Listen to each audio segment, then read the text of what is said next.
আইন শৃঙ্খলা রক্ষাকারী বাহিনী আমাদেরকে উস্কে দেওয়ার কিছু উপাদান ওইখানে রেখেছিল। আমরা আমাদের জায়গা থেকে শুধু ওই গাড়িগুলোকে সরানোর জন্য বলেছি। তাদের ব্যানারের আয়তন যত বড় ছিল, তাদের লোক সংখ্যা ততটুকু ছিল না। 10,000 শিক্ষার্থী নিয়ে এই ঢাকা বিশ্ববিদ্যালয় ক্যাম্পাস থেকে শাহবাগে গিয়েছিলাম, সেদিন তারা সেখানে 10 জনও ছিল না।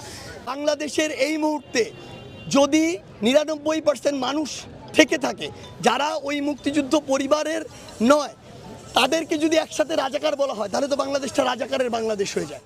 তারা কখনো চিন্তা করে না এখানে পুরো বাংলাদেশের স্বার্থ কোথায়, ছাত্র সমাজের স্বার্থ কোথায়। তারা শুধু চিন্তা করে যে তাদের স্বার্থগুলো ঠিক আছে কিনা।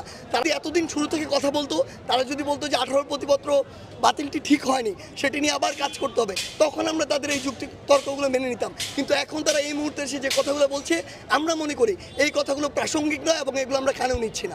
আমরা একটা স্পষ্ট করে কথা বলতে চাই, আমরা একটি যৌক্তিক ও ন্যায়সঙ্গত দাবিতে রাজপথে আসছি।